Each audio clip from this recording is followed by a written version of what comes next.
Check it out, guys. I'm back with my video response to episode 256. And another fine episode by the guys there. Thoroughly enjoyed it. Now, it has been a while since I've listened to the episode. Sorry this hasn't come out faster or quicker or earlier than it could have. Life just gets in the way, and it does get in the way, because nothing should get in the way of you and your guitar. Nothing. And for some reason it does. But anyway, I'll try to make this one a little bit quicker, as I don't have much time either, so let's get into it. Let's talk about the first thing. I've just got a few things here written down about the episode now. Should I say that I wrote down? Better English. Crap. So, guitar etiquette. Do you tell your friends that they need new strings? Well, that's like anything, I guess, like Pipes was saying. It depends. Depends on your relationship with this other person. Do you think that it is appropriate to tell them that, look, I know you're a bit tight, but change your damn strings? Walking into someone's house, dude, this is disgusting. How do you live here? Do you like living with rodents? Do you like insects? Do you like cockroaches all over your bed, crawling into your ears, trying to get in? Is that what you like? It depends. It all depends. Most of the people I know that I actually want to hang out with, I would tell them straight away, because I actually like these people. Which is, oh, you like these people, you tell them they suck. But if it's someone I've just met, or just say I'm at a friend's place, and someone else comes over that plays guitar, I'm not going to really get over and go, hey dude, you know what? You should really change your strings. You might be a better guitar player if you change your strings. You might appreciate it more. See, you wouldn't say that, I guess, because it's not appropriate for the right time. However, in this real world, you probably should say something because it will sound like rubbish. Some people like the dull tone of an acoustic guitar strings, like once you break them in. And I have to admit, like, I kind of like that. Depending on the acoustic guitar, if it's a bright sounding guitar, I prefer the strings to be broken in. But there is a point where you say to yourself, how much is too much of breaking it in? Is a year's worth of play on normal strings breaking it in enough? Are they dull sounding enough? Do they not hold tune? So, yes and no. Then again, I'd probably say something. So what? Hey, are you out there trying to help people? Supposedly. Anyway, on to the next topic, dream gear. So yes, I did plan on doing something for it, but I didn't get around to it. This month's been quite busy for me, so unfortunately I do apologise, guys, because I normally send in a little clip or so. But that's the way it is, dream gear. And the thing is, I did sit down and I thought about it, and there's a lot of gear out there that I would like, but there was nothing that really stuck into my mind. You know, I have one of my dream guitars, one of them, which I had made. So an amplifier, I would like a better amplifier, but what I'm just doing is what I read in magazines. You know, they're saying this is cool.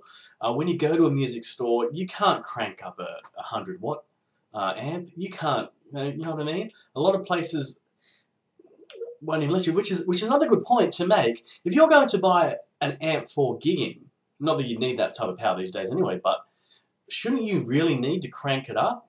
You know, because some music stores around here, they get really angry like you turn it down.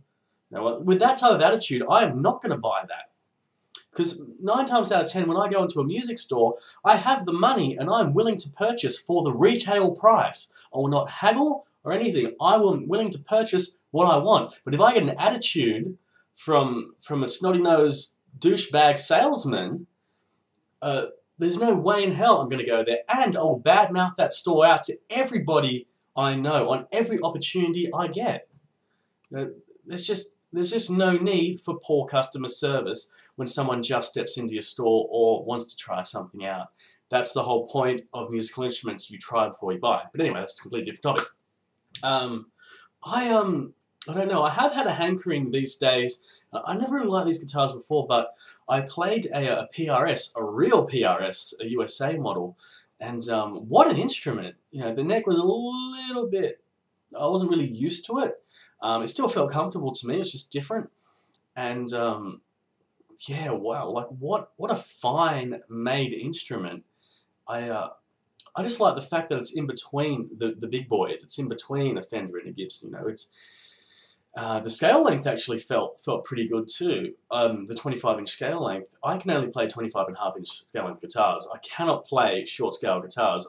Once I even, when I the rare time when I try to solo, I overjump the frets because I don't really look at the fretboard that often once I know a song quite well. I try not to anyway.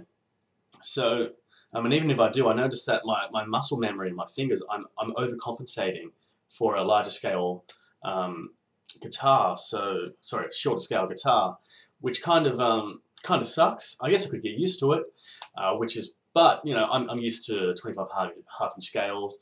I like the fact you can put thinner gauge strings on them and still keep the tension.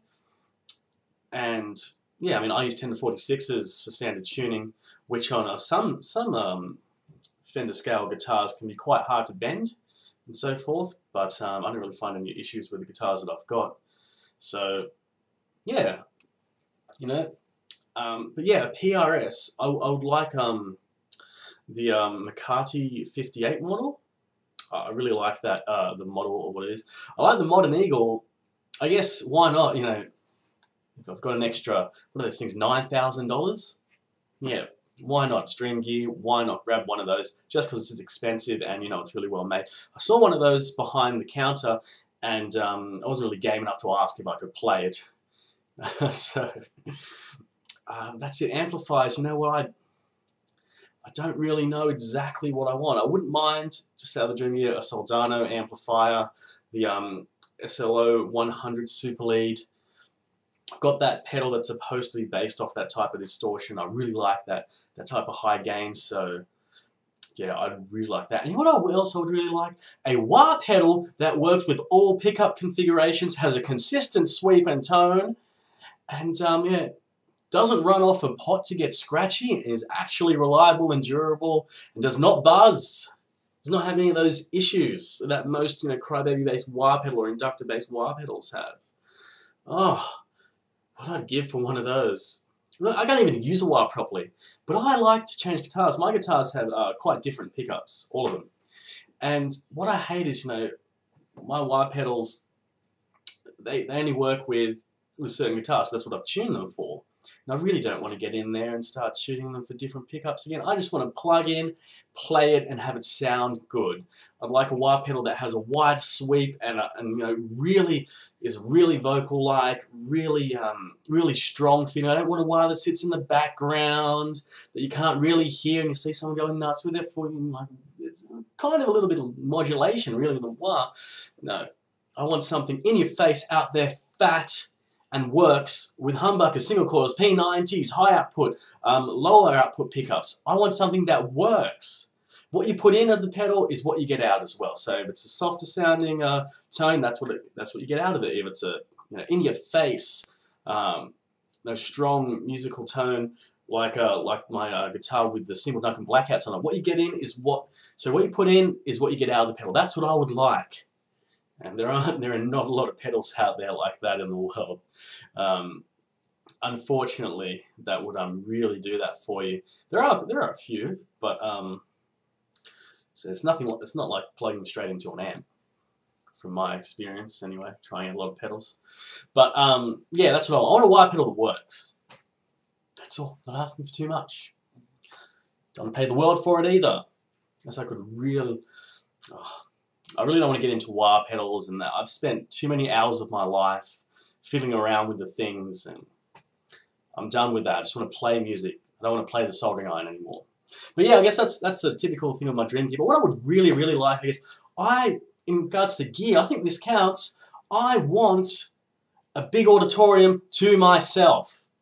I want a place where I can go there, get a 100-watt stack, a couple of them, speakers around the place, and I want a place where I can go there and just practice and jam, whatever, on my own with other people. It doesn't matter. I just want a big, huge space that gives me the opportunity to crank up 100-watt amplifiers and really have a good time and enjoy yourself. I want a place where I can just go, like, yep, I'm going to play music. I'm not going to worry about the neighbors. I'm not going to worry about the babies they constantly have, and, you know, or it's too loud in this tiny room and it echoes everywhere and it sounds like rubbish. I don't want to worry about that. I want a big, nice stage to myself, my personal use, whenever the hell I like it. So I want to own thing.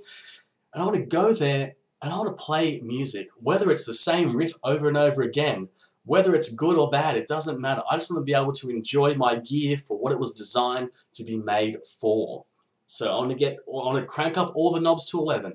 And I want to really hear what a lot of people talk about, because it's very rare that a lot of us get the opportunity to really crank up and get that nice tone that people talk about all the time. You've got to have power tube, saturation. That's what you want. You've got to really have that type of distortion. So that's what I want. I want to go to a place that I can go anytime I like and get the tone. So by that time, yeah, we're always going to chase tone, but at least we're chasing it in the right direction and not the bedroom direction. It doesn't matter how many things you do in the bedroom, once you get up there and turn the volume up, it's a different story. So yeah, not that I play in the band, not that whatever, but I'd like to, and you know what? I just want to play loud. I just want to play loud. So that's my dream gear. Not necessarily the gear, a place to play the gear to its full potential. So I've talked about this way too much. The dentist. PT, good for you. I haven't been to the dentist in probably 4 years or so too, so I'm going to go. I've got a story for you guys for the dentist. This is what scared me. The dentist, okay, so I've had 4 wisdom teeth taken out, extracted, whatever. I had 2 in a hospital, in a private hospital here, which cost an absolute fortune, almost $3,000, which is very upsetting. Every time I went to buy a guitar, I had to spend that money on something else. So anyway, so my other story is with the other 2, I got those taken out in the chair. And this is the story. So I go to the dentist, you know, my teeth are hurting a little bit. It's like, oh, well, your wisdom teeth are impacted. They've got to come out. We'll just do one side, we'll do this side here, whatever. Okay. So we'll do it in the chair, you'll be right. All right. They're the professionals, whatever. It was cheap too. It was only, I think it was $700 to get them both extracted, and the 2 consultations, and I think it was 3 consultations. One before, 1 X-ray, yeah, getting it done, and then a consultation afterwards for $700, I guess, which isn't too bad. You know, seeing I live here. So anyway, so I go there on the day, and he's like, you know, don't drive. What if you don't drive? You know, just turn up early. It's like, make sure you eat well beforehand, because you won't be able to eat for the rest of the day, and that sort of thing. Okay. So I walked to the dentist, which is 3 Ks. You know, I guess what's that in miles? Miles would be.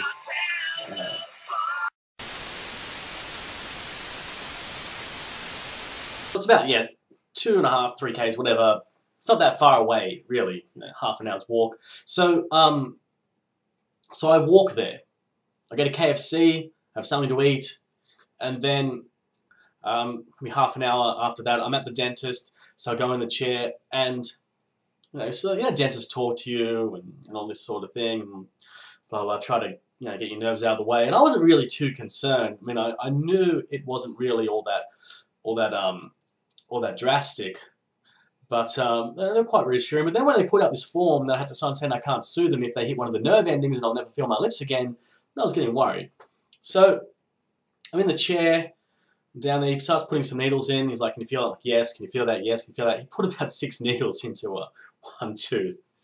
And then, so he starts to get to work. And it's quite uncomfortable. At this time, I really should have went to the hospital because of the way they were impacted. Because he was taking a long time on the bottom tooth. And it was this side, actually. No, it was this side. And so he's in there, and it's taking a long time. Then eventually what he does is he cracks the tooth in half. He's got these other tools, which they look like they're made out of black iron or something like that, really heavy. And all of a sudden he's just gone bang, and my head's just sort of pulled back on the chair. And I hear this crack. I'm like, oh, God, what's going on now? Anyway, so then he gets these pliers, and they look like automotive pliers, just all sort of iron. This isn't a dodgy dentist, like this is a decent dentist. What is going on? So they don't really have too many really dodgy dentists in Australia, which is really good, or too many really, really dodgy places. So he gets in there and he yanks his tooth out, and I was like, oh, what the hell's going on here? Pulls the other half out. It's like, yeah, bite down, this scores, we wait a while. He's like, all right, I'm going to do the other one now. The other one.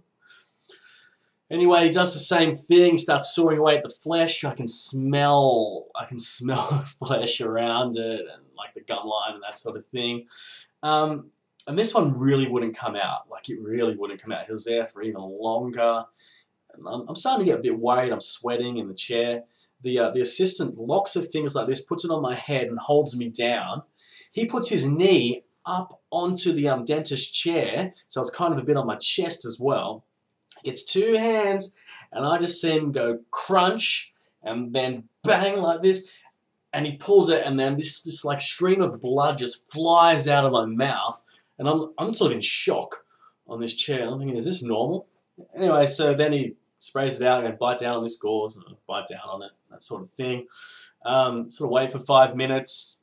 I clean out again, mouth, that suction thing, and yeah, then I get up.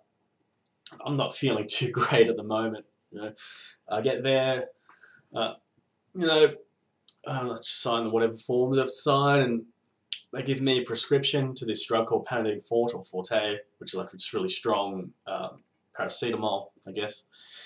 And so I get those, and I can't take anything because he's like, don't spit for at least 20 minutes to 30 minutes. Just hold onto the gauze, no matter how uncomfortable it gets. Like, okay. No, he's like, because it won't clot if you keep spitting. All right. So anyway, so I proceed to walk home with my medication, and I'm walking slow. Like, I mean, I am disorientated, like really disorientated.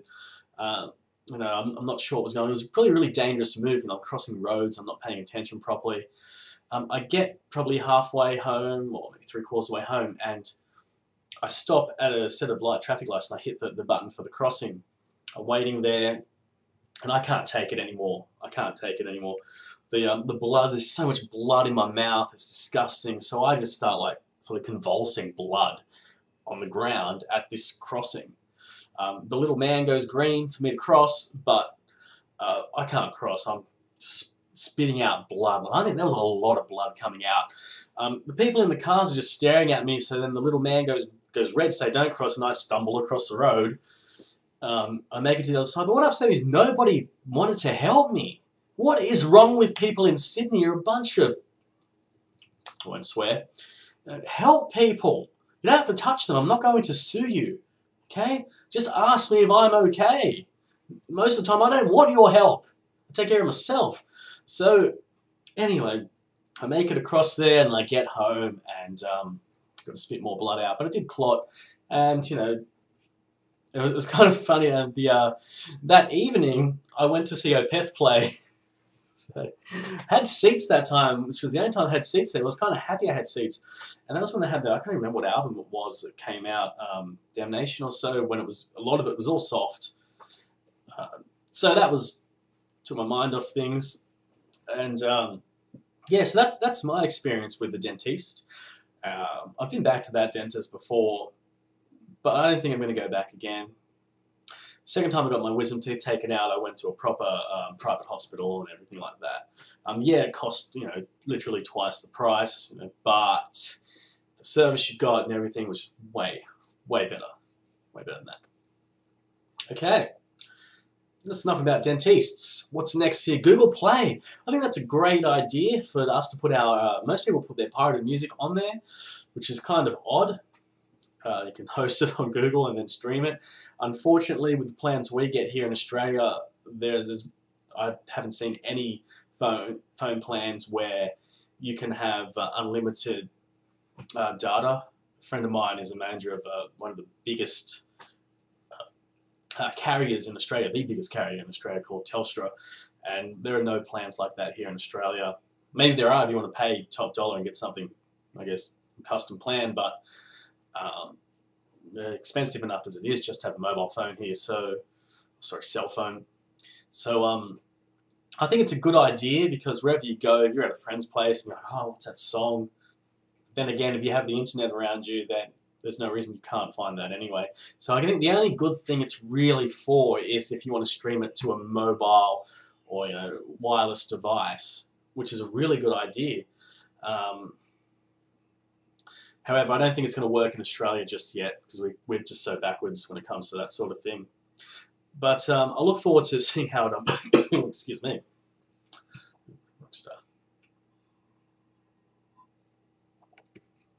seeing how it progresses, and yeah, hopefully we eventually here have unlimited data plans. Even my internet here is not unlimited.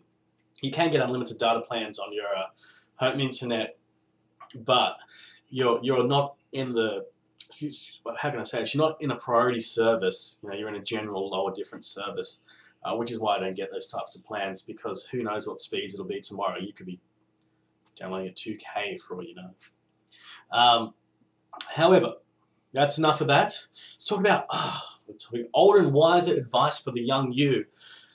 Now, I was just writing a reply to a Fifth Fret article in regards to this sort of thing. And yeah, if I could go back in time, I would kick the young me. I would kick the young me in the ass and put some things into my head. The guitar I bought to start out with was a piece of junk. I didn't know what I was doing. I didn't, no experience. I went to a music store, saying, "This is how much money I've got. What can you do for me?" The thing is, that's quite a story actually, how I started playing guitar. It's for another time. I used to play the electric organ. Didn't really enjoy it. Can't play it anymore because I hated it so much. I played for years. I ended up being the equivalent to a 5th grade pianist with it. So, and then I met these dudes at school that were into sort of heavy metal, and it should have changed my perspective on music, because I wasn't into rock music at all. Anyway, so I wanted to start a band, and they knew I was in the music class and that sort of thing. So I was like, I'll play guitar. And I had a car. It was a 83 Holden Gemini, really. Yeah, it's a bit Holden. It wouldn't be a Zuzu at that stage. It was worked. It had a bigger engine in there. It was worked. It was fluoro orange, and I was really excited about this car. And I was going to pump all my money into this car, but it just kept giving me problems. It's a great car. It was a machine. Flew for a little tiny 4-cylinder, but I sold my car to fund my first guitar. I didn't have a job or anything like that. At the time, so I literally, so you could say, I sold my soul to the devil so I could get a guitar. And what I did was I sold my car for way less money than what it was worth. I mean, jeez, the Webers on it were worth more than what I sold the whole thing for. And I went there to the music store, and I just took whatever I got, and they ripped me off. I got the cheapest piece of rubbish. It was a copy of a Strat. I don't even like Strats. You know what? I don't like single coil pickups. They're alright sometimes, but it's just not for me. And trying to play sort of heavy rock and metal's so uninspiring on a cheap guitar. Trying to learn how to play this thing was just, it was so hard. The strings were so far from the fretboard, and I remember some dude at school, like I can't even remember if it was a teacher or someone, knew how to set it up a bit better, and even they said, look, it's just so cheaply made. It's not going to stay in this. The neck's going to flex and all that sort of crap. Trusswood's not doing its job properly. It's so hard to play, but I kept at it. I kept at it, and I learned a lot of stuff on that guitar. I bought. I didn't take lessons or anything like that when I was starting. I bought those books, 10 Easy Lessons to Play Rock Guitar and things like that, with a DVD, and taught you how to play bar chords and what power chords are, that sort of thing, little tiny blues sort of riffs. I went through the whole books of that sort of thing.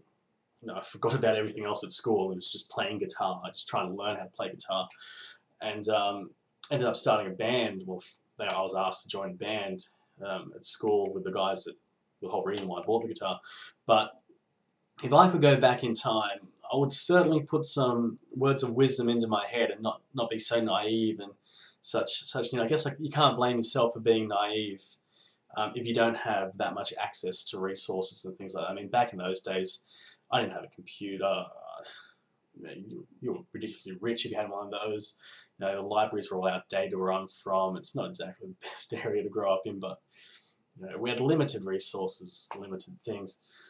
However, if I didn't get so excited about wanting to get a guitar, and I could have waited, got more money for my car, and I could have got better equipment. I could have at least got a Squire, you know, at least. And this crap, I think it was called an Abilene Strat. It was pure rubbish. I ended up modifying the thing. I guess it was kind of good having a crappy guitar like that because you're not afraid to hack it up. And I gave it to a friend. I turned it into the EVH inspired guitar humbucker on a slant, on the pick guard, just a volume knob and that sort of thing. But yeah, if I could go back in time, I really wish I knew the things I knew today. But what do you do? That's life. So yeah, no, I agree. You know, older and wiser now. If you could, that sort of program, go out with someone younger, and hopefully they don't have too much of a bad attitude. So anyway, what's got next here on my little list? Oh, the Cockroaches. I forgot about that record I sent Pipes. The funny thing is that no one knows that record came from the States. I found it on eBay. It was like $2. And so, strangely enough, I ordered it. It came to Australia, and then I sent it to America again. Don't know exactly how someone ended up with it or anything, but yeah, it was interesting record. It's in pretty good condition too, all things considered. So I'm glad you enjoyed it, Pipes. You know, anything for the bliss. So what's next? The outro track by Gino. That was a cool track. I like the guitar riffs and tones in it. Like it was really cool lead work, and yeah, I really enjoyed it. So guys, that's it for me. I'm going to cut this one out there. Hope you all have a great week, and I'll catch you next time.